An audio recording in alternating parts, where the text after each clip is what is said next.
ദൈവമേ, ഞാൻ ഇത്രയൊക്കെ ചെയ്തിട്ടും എൻ്റെ ജീവിതത്തിൽ അവസാനം തോൽവിയാണല്ലോ വന്നത് എന്ന് പറഞ്ഞ് നമ്മളെ തന്നെ കംപ്ലൈന്റ് ചെയ്ത് സമയം കളയുന്നവരിൽ ആരെങ്കിലും ഒരാളായിരിക്കും അല്ലേ നമ്മള്. പലപ്പോഴും ചെറുപ്രായത്തിലെ തൊട്ട് ഞാൻ കേൾക്കുന്ന ഒരു കാര്യമാണ്, തോൽവി വിജയത്തിന്റെ മുന്നോടിയാണ്, അല്ലെങ്കിൽ failure is the stepping stone to success.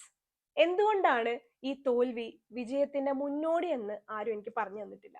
പക്ഷെ പലപ്പോഴും തോൽവി സംഭവിക്കുമ്പോൾ നമ്മുടെ ജീവിതത്തിൽ ഭയങ്കര നിരാശയാണ്, അല്ലെങ്കിൽ നമുക്ക് കോൺഫിഡൻസ് ഇല്ലാതെയാവുന്നു, സങ്കടം വരുന്നു, ചില സമയത്ത് കരയാൻ തോന്നുന്നു, മറ്റുള്ളവരെ നമ്മൾ പുച്ഛത്തോടെ കാണുന്നു എന്നൊക്കെയുള്ള പല ഫീലിങ്സ് ആണ് നമ്മുടെ മനസ്സിലൂടെ കടന്നു പോകുന്നത്. ആ സമയത്തൊക്കെ നമ്മുടെ പേരൻസിൽ നിന്നും അല്ലെങ്കിൽ മുതിർന്നവരിൽ നിന്നും ടീച്ചേഴ്സിൽ നിന്നും ഒക്കെ നമ്മൾ കേൾക്കുന്ന ഒരു കാര്യമാണ്, എടാ വിഷമിക്കരുത്, ഫെയിലിയർ എന്ന് പറയുന്നത് സക്സസിന്റെ ആദ്യ പടിയാണ് എന്ന് പലപ്പോഴും നമ്മൾ കേട്ടിട്ടുണ്ട്. പക്ഷെ ഇത് എങ്ങനെയാണ് ഈ ഫെയിലിയർ സക്സസിന്റെ ആദ്യ പടി ആകുന്നതെന്ന് ആരും നമുക്ക് പ്രത്യേകിച്ച് പറഞ്ഞു തന്നിട്ടില്ല. അപ്പൊ അതാണ് ഇന്നത്തെ നമ്മുടെ topic. So welcome back to ഈ മലയാളി പൊളി. ഇന്ന് നമ്മൾ സംസാരിക്കാൻ പോകുന്നത് failure and its purpose in our life എന്നതിനെ കുറിച്ചിട്ടാണ്.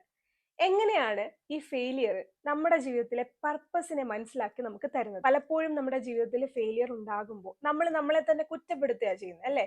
പലപ്പോഴും നമ്മൾ അതിൽ നിന്ന് പഠിക്കുന്നത് വളരെ കുറവാണ്. പക്ഷെ ശരിക്കും ഈ ഫെയിലിയർ കൊണ്ട് നമ്മൾ ആദ്യം ചെയ്യേണ്ട കാര്യം എന്താണെന്ന് വെച്ച് കഴിഞ്ഞാൽ, ജീവിതത്തിൽ ഒരുപാട് കാര്യങ്ങൾ അത് നമ്മളെ പഠിപ്പിക്കും. അത് നമ്മൾ മനസ്സിലാക്കുക ചെയ്യേണ്ടത്. അതിലൊന്നാമത്തെ കാര്യമാണ്, പരാജയം നമ്മൾക്ക് തിരുത്താനുള്ളൊരു അവസരം തരുന്നു.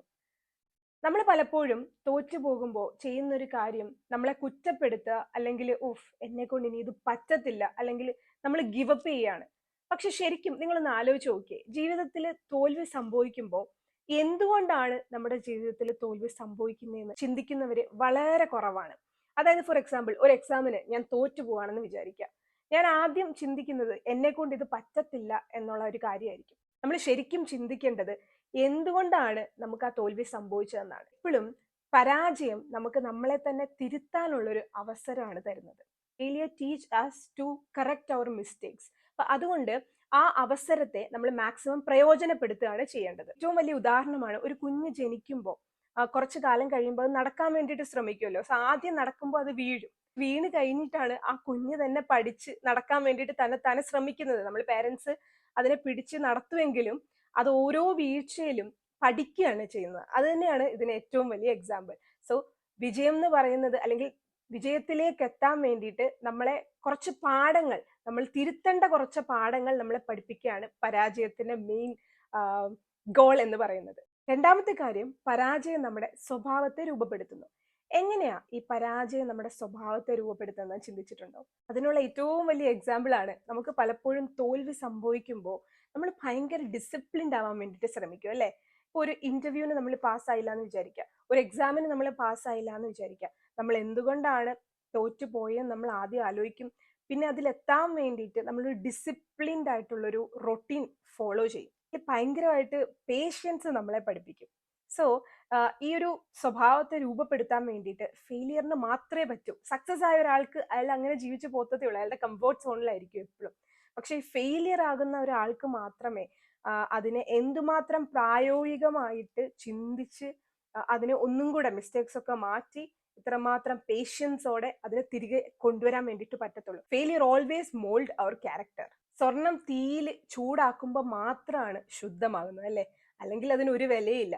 അതേപോലെയാണ് പല പരീക്ഷണത്തിലൂടെയും നമുക്ക് പോകേണ്ടി വരും. ആ പരീക്ഷണത്തിന്റെ ഇടയിൽ നമ്മൾ സഹനം, അച്ചടക്കം, ക്ഷമ, ഇങ്ങനെയുള്ള പല കാര്യങ്ങളും പഠിക്കും. മൂന്നാമത്തെ കാര്യം, പരാജയം ചിലപ്പോൾ നമ്മുടെ ദിശ മാറ്റാനായിട്ട് വരുന്നതായിരിക്കും.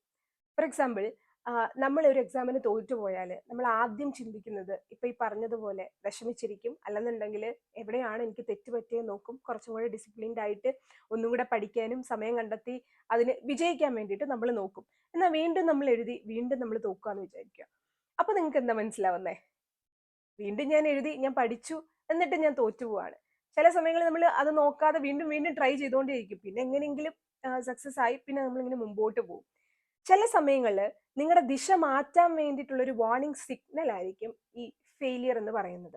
അതിന് ഏറ്റവും വലിയ ഉദാഹരണമാണ് APJ അബ്ദുൽ കലാമിന്റെ കഥ. അദ്ദേഹത്തിന്റെ ചിരകാല സ്വപ്നം എന്ന് പറയുന്നത് എയർഫോഴ്സിൽ പൈലറ്റ് ആവണം എന്നായിരുന്നു. അതിനു വേണ്ടിയിട്ട് കഷ്ടപ്പെട്ട് പഠിക്കുകയും അങ്ങനെ എക്സാം പാസ്സാകുകയും ഇന്റർവ്യൂ അറ്റൻഡ് ചെയ്യുകയും ഒക്കെ ചെയ്തു. പക്ഷെ അവസാന റാങ്കിൽ എത്തിയപ്പോൾ 9ാം സ്ഥാനക്കാരനായിരുന്നു APJ അബ്ദുൽ കലാം. 8ാം സ്ഥാനത്ത് വരെ ഉള്ളവരെ മാത്രമാണ് അവർ സെലക്ട് ചെയ്തത്.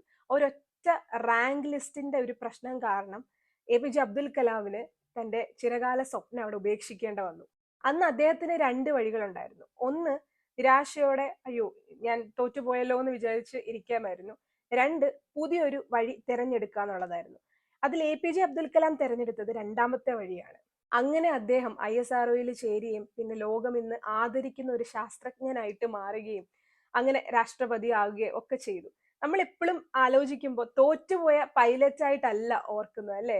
ജയിച്ച ഒരു ശാസ്ത്രജ്ഞനായിട്ടാണ്. നമ്മൾ ഏറ്റവും കൂടുതൽ ആദരിക്കുന്ന ഒരു രാഷ്ട്രപതിയായിട്ട് ആണ്, അല്ലെ? എപ്പോഴും നമ്മുടെ ജീവിതത്തിൽ നമ്മൾ ഒരു കാര്യത്തിൽ വീണ്ടും വീണ്ടും തോറ്റു പോകുന്നുണ്ടെങ്കിൽ അത് നമ്മളെ നിരാശപ്പെടുത്തുന്നതിലപ്പുറം അതിനൊരു പർപ്പസ് ഉണ്ടെന്ന് മനസ്സിലാക്കുക. അതല്ല നമ്മുടെ ലൈഫ്, അല്ലെങ്കിൽ വേറെ ഒന്ന് നമ്മുടെ ദിശ മാറ്റാൻ വേണ്ടിയിട്ടുള്ള ഒരു വാർണിംഗ് സിഗ്നൽ ആയിരിക്കും ചിലപ്പോൾ അത് നമുക്ക് തരുന്നത്.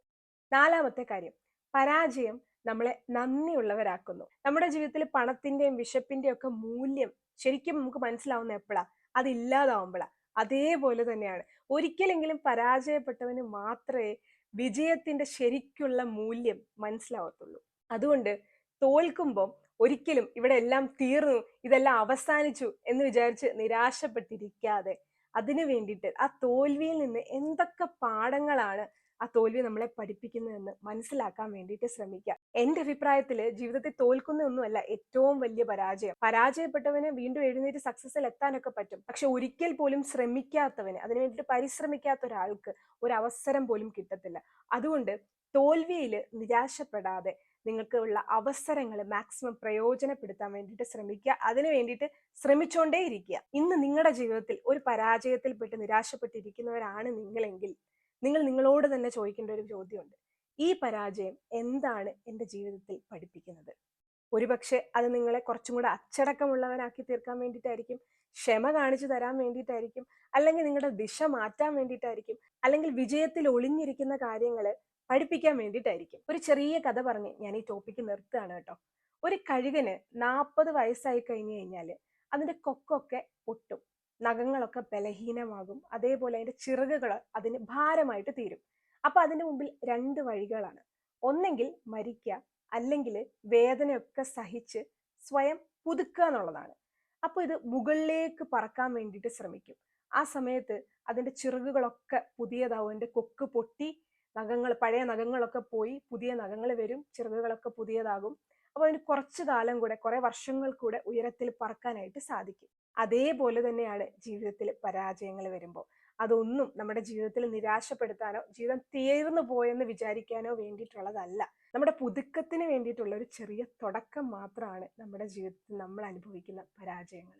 അതുകൊണ്ട് ജീവിതത്തിൽ ഇനി പരാജയങ്ങൾ സംഭവിക്കുമ്പോൾ നിരാശപ്പെട്ട് ഇവിടെ എല്ലാം തീർന്നു അവസാനിപ്പിക്കാം എന്ന് കരുതാതെ അതൊരു ജീവിതത്തിന്റെ ഭാഗമാണെന്ന് മാത്രം ചിന്തിച്ചുകൊണ്ട് എന്തൊക്കെ വ്യത്യാസങ്ങൾ നമുക്ക് അതിൽ നിന്ന് വരുത്താൻ പറ്റുമെന്ന് ചിന്തിച്ചുകൊണ്ട് മുൻപോട്ട് യാത്ര ചെയ്യുക തന്നെ ചെയ്യുക. ഇന്ന് നിങ്ങൾ ഈ കരയിപ്പിച്ച ഈ പരാജയം നാളെ നിങ്ങളുടെ ജീവിതത്തിൽ വലിയ അനുഗ്രഹമായിട്ട് തീരും.